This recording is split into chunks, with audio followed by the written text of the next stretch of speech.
Welcome, folks. In today's episode of One Wild World, dive deep into the watery wonders of the Monterey Bay Aquarium. The curator of mammals at this aquatic haven is none other than Melanie Oerter. Forget the dry textbook talks on animal care and enrichment. Melanie is here to share the quirks, spill the secrets, and unravel the untold tales of the incredible marine life thriving under her watchful eye. We're not diving into a standard run-of-the-mill aquarium visit here. We're embarking on a behind-the-scenes adventure where sea otters have the spotlight and steal the show. So buckle up for a marine safari that's equal parts informative and downright entertaining. Welcome to a sea-soaked spectacle on One Wild World.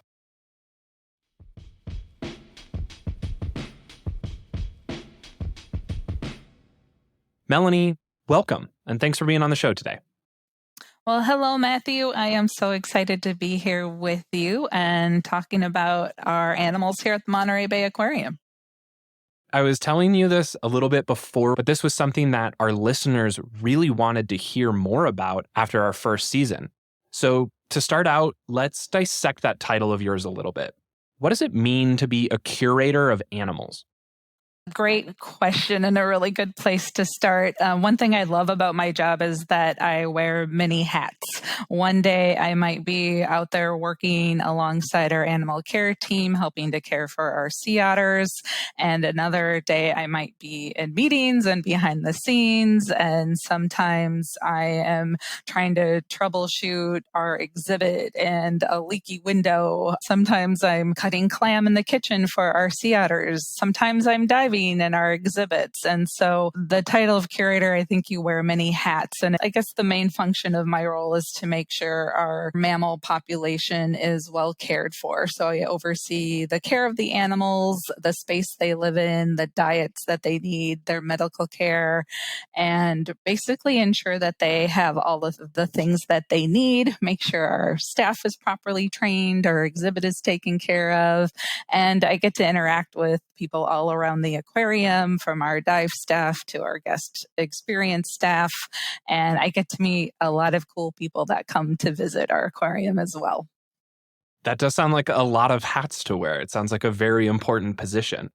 So with all of those hats and the experience that you have as the curator, how did you first find your passion for animals? And then how did that lead you to working at the aquarium?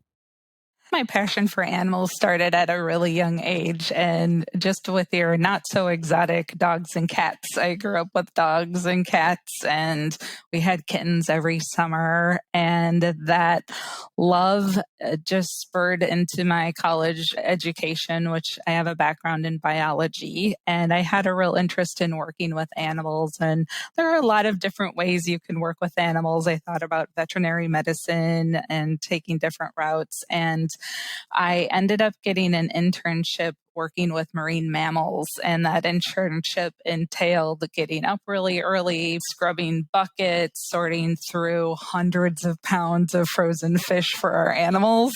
And I remember calling my parents one day and going, you know what I did today? I scrubbed buckets and I squeegeed water off counters and I sorted through dead fish and I love it. And they said, you love it? And I said, yes, I love it. And from there, I have worked a lot with marine mammals. So a variety of dolphins, whales, seals, sea lions, sea otters, and some other more terrestrial mammals and birds. And my love for that really started with that first internship.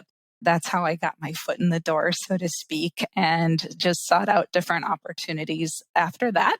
One constant with my career has been working with sea otters. I've worked at a couple of different places where we have had a sea otter program, and that led my path here to the Monterey Bay Aquarium and to my current role as curator of mammals. Those internships early in careers, I think, are really beneficial. It's funny to hear some of the tasks that you are doing because those seem like very internship-related tasks. But often, I think that experience either makes or breaks people. And so it sounds like for you, Melanie, that was the make it, where it doesn't matter what you're doing, just working in the field in any capacity with marine animals really sparked that interest. And for some people, it kicks them out, which is unfortunate. But that's amazing to hear that it was this life-changing experience for you. It really was a life-changing experience and has led to a career of over 25 years at this point. And I do think those internships are so valuable. It's just a way to test the waters, so to speak. And sometimes you get an internship and you love it and that's your path. And sometimes you get an internship and say, you know what? Thank you. That was a great experience. Let me try this other path. And for me, I started to learn a lot about animal care, animal training and behavior. And from that, it led down this path of educating people and our guests and why zoos and aquariums are so important for wild conservation today and really survival of species all around the globe. And speaking of species, I know you mentioned a couple just a second ago, one being the sea otters. But what mammals are present at the Monterey Bay Aquarium? So our focus here at the Monterey Bay Aquarium, as far as mammals are concerned, really is with the southern sea otter. We have 5 female sea otters that live here at the aquarium. And then we have the Sea Otter Program, which oversees our rehabilitation and research and conservation of sea otters. My team that I work with, we are the primary care team for the sea otters that live here at the Monterey Bay Aquarium. And we work really closely with the Sea Otter Program, and that's that research and rehabilitation and conservation aspect of our Sea Otter Program. So our focus at Monterey Bay Aquarium really is the southern sea otter, and we've been involved with conservation of the southern sea otter since 1984. Otters have always been an animal that's captivated me. And I know that's true for many people because they have very playful spirits. And I've yet to see a river otter in the wild, but when we were visiting the coast in Washington, I'm pretty sure that I saw a sea otter off in the distance. It may have just been a log, but that's not as fun for my memories, and I'm pretty sure it was a sea otter. It sounds like it was definitely a sea otter. Hey, great. Thank you for adding that level of confirmation. Nobody can take that from me now. Yes, it's yours. You can own it. All right. What I want to do now is widen things out from just sea otters to marine mammals as a whole.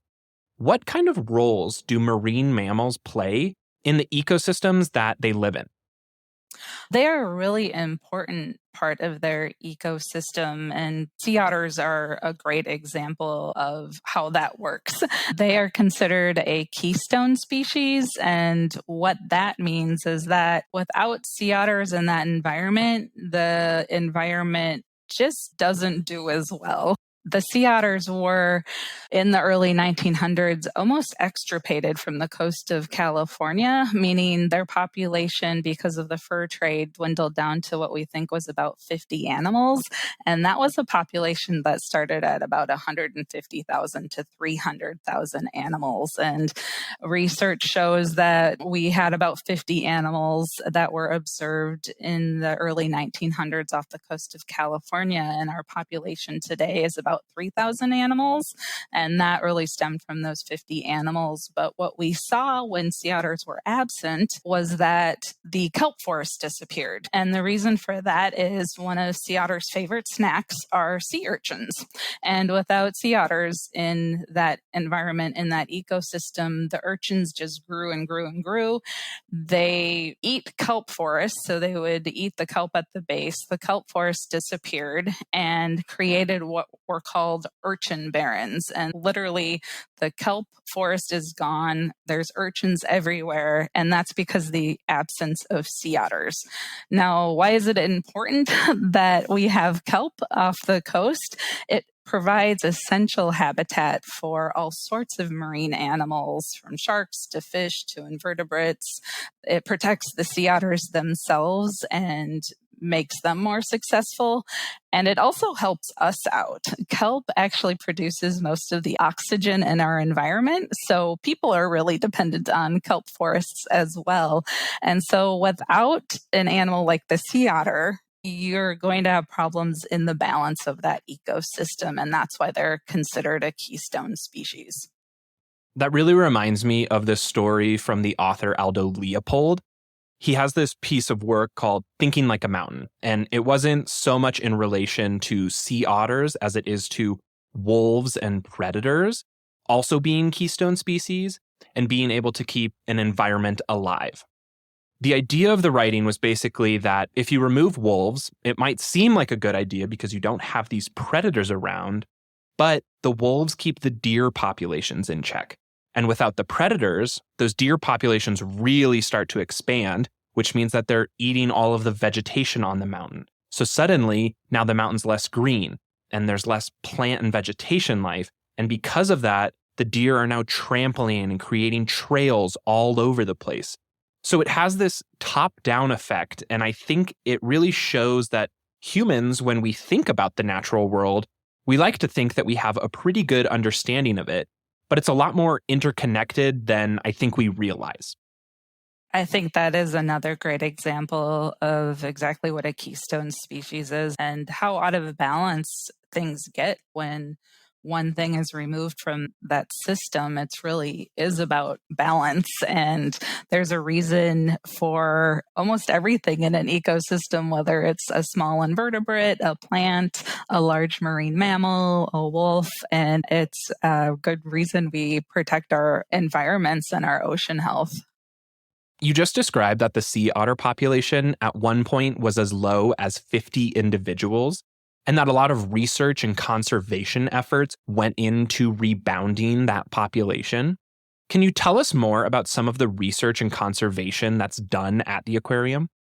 Yes, absolutely. I would love to. The whole mission of the Monterey Bay Aquarium is to inspire conservation of the ocean.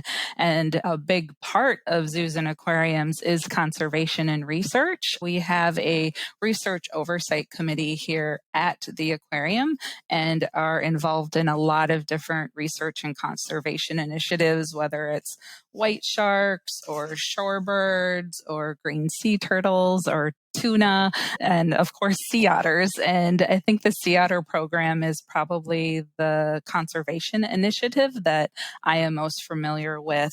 The sea otters we care for that are permanent residents here at the Monterey Bay Aquarium help to support our rehabilitation efforts. And the way that works is we have a group of 5 females that live here at the Monterey Bay Aquarium, and they act as surrogates for the non-releasable pups or the non-releasable baby sea otters that we get in. One reason that sea otters come into our rehabilitation program would be because they might be a pup that was separated from their mother for one reason or another. And the first goal of our rehabilitation program really is to help injured and sick sea otters and then ultimately release them to the wild to help support the wild population. And so we will pair one of our female sea otters with a pup when they are about 8 weeks old. And our female sea otters teach that pup how to be a sea otter. They will be given live prey, teach the pup how to groom. They will start diving together. And it's a really great conservation program that we've been able to release pups that have grown up raised essentially by a sea otter mother, a surrogate mother. And when they are old enough, strong enough, have the skills that they need to be successful out there in the wild, they will be released out into the coastal area around the Monterey Bay. And after they are released, they're monitored for a couple of weeks to make sure they're doing well. If they do need some more help, we might intervene again and help them out until they're successful being released out onto the coastline. And one of the main areas we've released sea otters is in the Elkhorn Slough area. That population, when we started to release animals, was about 50 sea otters. And then that grew in 2018, I believe it was about 140 animals. And it's even grown beyond that. Research has shown that 50% of those animals are a direct result of the conservation efforts through our rehabilitation programs. So our rehabilitation, research, and release program really has impacted that population of sea otters off the California coastline and really helped those numbers rebound since the Monterey Bay Aquarium became involved in that rehabilitation conservation efforts. Yeah, some major credit's got to go to those surrogate mothers. It's incredible to think about the fact that regular sea otter mothers will take care of their pups and teach them and raise them into adulthood. But now you have these adult females that are taking care of pups that aren't even their own. That's incredible. Have you had an issue with any of the 5 not accepting the young pups? Or do they just kind of take and recognize that this is a young sea otter that needs to learn a few things? That's a great question. And there are times where we will have to reintroduce that female to a pup a couple of times. But most of the time, when the pup is about 8 weeks old and we put an adult female with a pup, that maternal instinct just really kicks in. And mother sea otters are super protective. You do not want to get in between a mother sea otter and her pup. And so once our surrogates adopt that pup, they really are protective of them. We did have one sea otter that didn't necessarily take to being a surrogate, and she actually went to live at a different facility, and we brought in another sea otter. So we work really collaboratively with other AZA facilities so that our sea otters that do really well with that surrogacy role are the ones that we care for here at the Monterey Bay Aquarium, so that our sea otters here can help our rehabilitation program in that surrogacy role. Really quickly, you threw out the term AZA facilities. Can you break down what that means for our listeners? It's an acronym we throw around a lot in the zoological and aquarium facility. It is the Association of Zoos and Aquariums, and it is an organization of professional zoological people, an oversight committee, if you will. The AZA does a lot of things for conservation, research, and zoological facilities, and they actually set standards of care for facilities, and we are accredited through them, which means they have come out, inspected our facility, made sure that we provide a certain level and standard of care for the animals that we care for here at the Monterey Bay Aquarium. I feel like a lot of times, especially working in animal education, I get the question, what are my thoughts on zoos and aquariums? Do I think they're ethical? Do I think they're not? And that's a very complex issue. And so usually my advice to people when they ask that question to me is to look at the zoo or aquarium that's near you. See if it is an AZA accredited facility, because if so, it means that there's a lot of things that are done behind the scenes to make sure that the zoo or aquarium is running in the most ethical manner. Are they doing conservation? Are they doing their own research?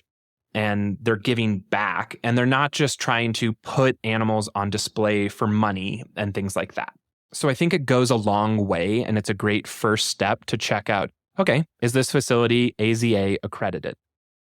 Yes, absolutely. I think the AZA accreditation is an important aspect to zoos and aquariums. And basically, it vets us and makes sure we're providing the best care possible we can for our animals. But as you said, it goes beyond that. Organization really promotes research, conservation, education, and is at the heart of what zoos and aquariums are really trying to do today and support research and wild conservation.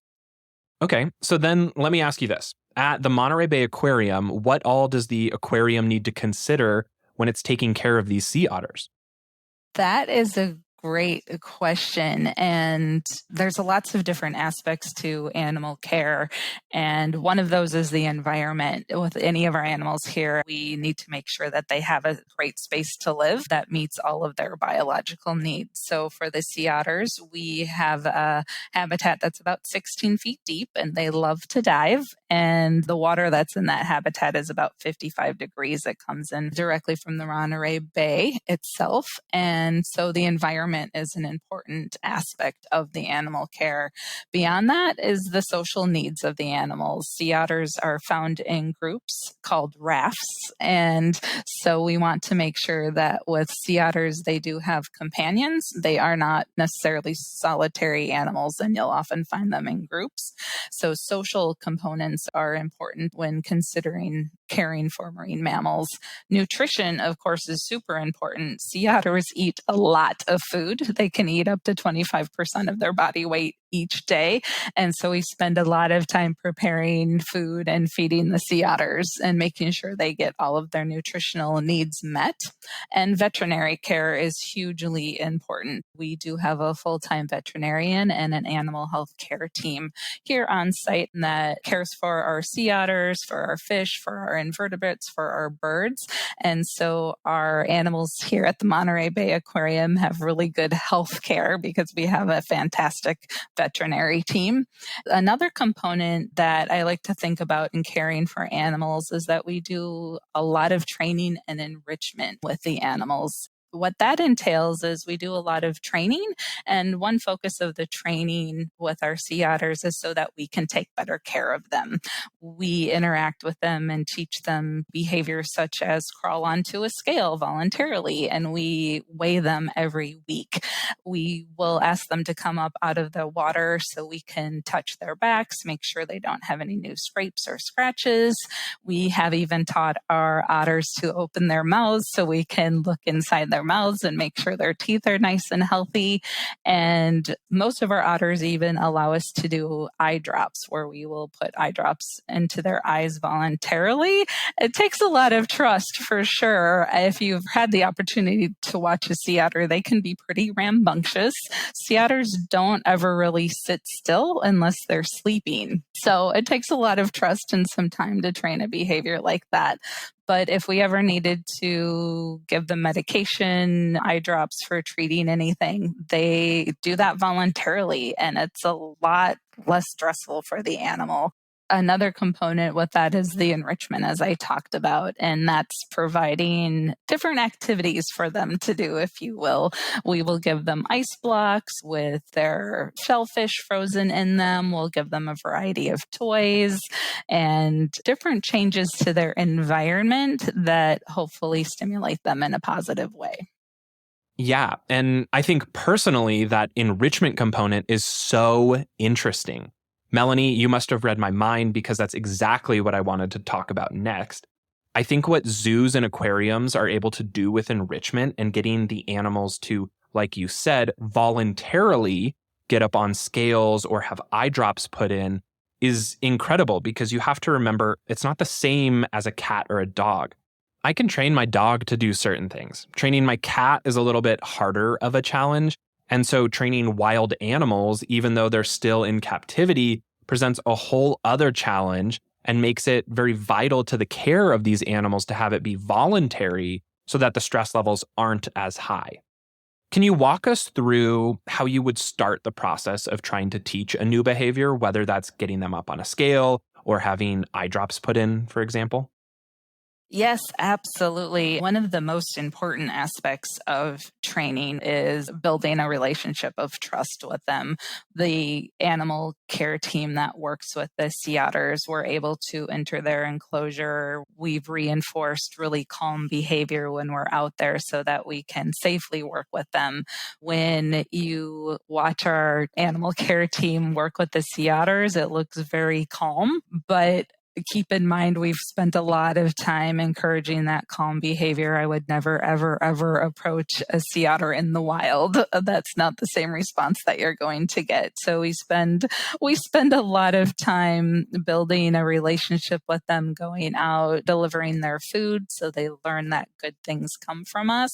Training is basically teaching. We break down every behavior into small steps. And so something like a scale, we might ask them to simply come up towards us onto the land area, onto the deck by presenting food on the deck. And then we will present that food on the scale. And through small steps, we can work towards behavior that we would like them to do. It's what we call positive reinforcement training. If the sea otter does something that we like, we give them something they like yummy clam or shrimp or squid. And sometimes animals might do something that we're not asking them to do, and that's okay. We simply move on to something else so that we can go back to giving them the positive reinforcement and encouraging behaviors that we would like to see them do. Exactly. And to break it down further, if you were to try to put eye drops into a sea otter for the first time, that's not going to go very well. But if you take those baby steps and you reward the progress that it's giving you to try to get it closer and closer, eventually you're going to get there. So it's just about taking it slowly and letting, again, the animal voluntarily go along with you on that journey. What do you think needs to be studied more in the future with marine mammals or sea otters? That is a great question, and it leads my thinking back to the mission of the Monterey Bay Aquarium and to inspire conservation of the ocean. Ocean health is so important to all of us, and whether that be studying ways to mitigate climate change or just general ocean health, those I think are some of the most important things that we can study is ways to mitigate the human impact on the ocean and on the environment that the marine mammals live in. Again, that ocean environment is so important to all of us, whether it's being healthy so that the kelp forests thrive so they can provide us with oxygen, or that the ocean environment is healthy for the fish that live there. Fish are so important for all of us, whether it be people's livelihoods or as a food source. So ocean health is, I think, just generally the thing I think of. And it's so multifaceted, it's hard for me to pick one tangible thing with that.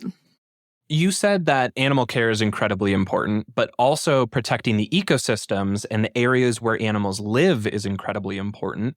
Do you have any ways that people in their everyday lives can help take care of the oceans or just the water that is around them?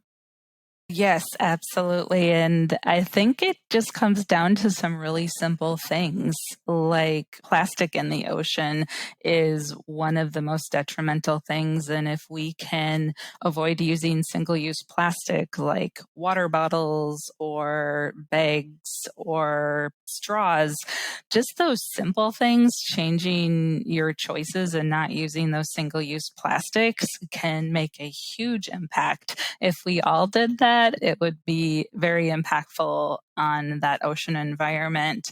And some of the listeners might be familiar with our Seafood Watch program here at the Monterey Bay Aquarium. And that is a guide for consumers to choose sustainable seafood. And consumers have a lot of power. Their purchasing choices will impact those businesses that provide seafood. And if consumers are requesting those sustainable food items, that's going to go a long way. So again, the Seafood Watch program and following those guidelines for when consumers purchase fish at restaurants or in their grocery store, making sure that fish is harvested or farmed in sustainable ways is hugely impactful on the ocean environment.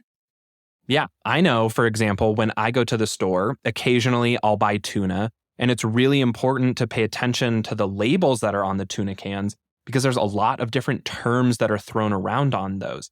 And like you said, the Seafood Watch program as a resource is incredibly important because it can help break down some of those labels and show you who's doing a good job and give you a nice guide as a consumer for what to keep your eye out for.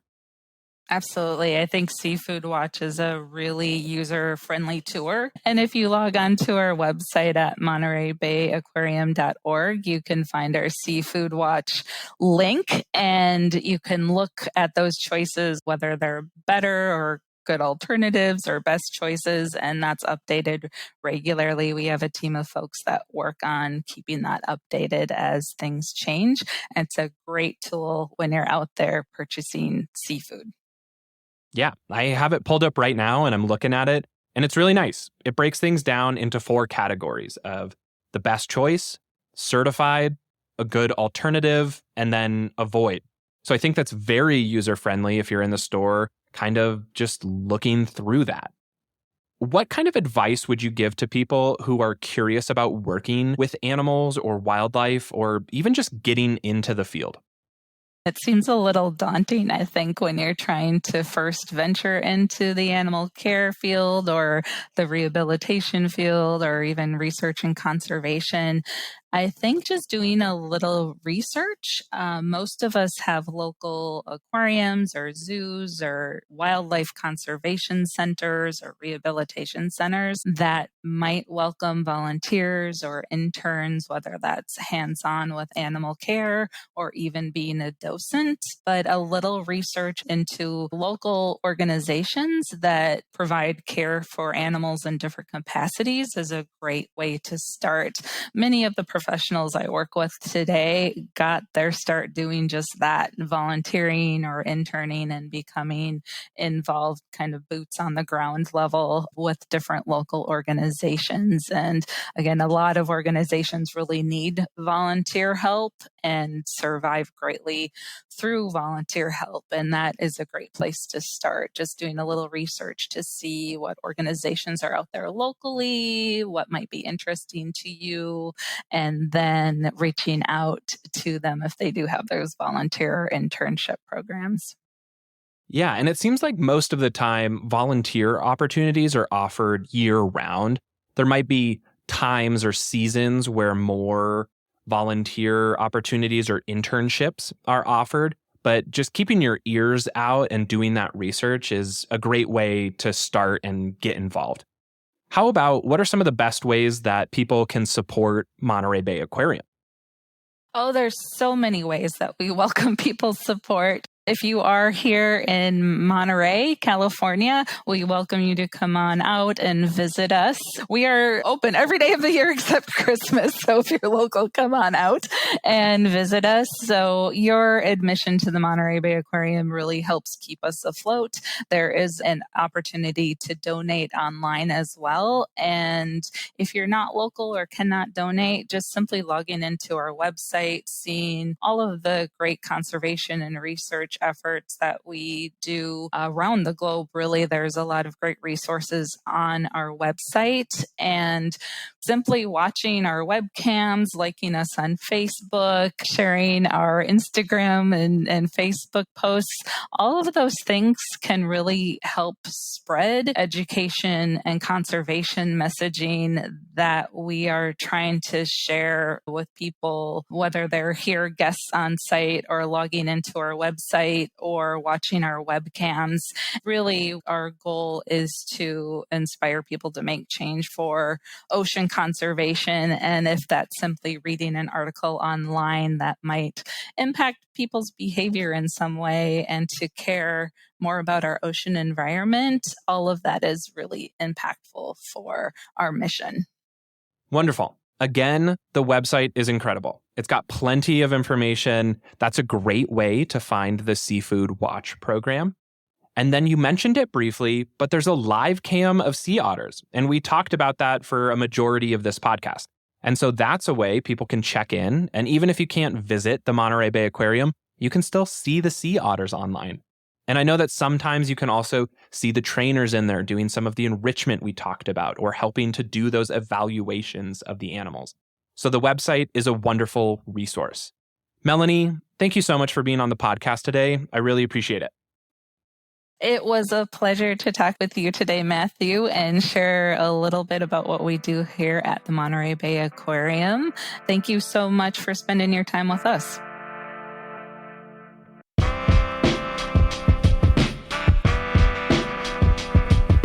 If you enjoyed this conversation, subscribe. And to find out more about the work we do to support animals, visit our website at theechofilm.com.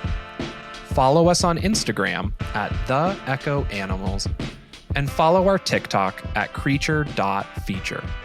On behalf of all creatures, big and small, thank you for listening.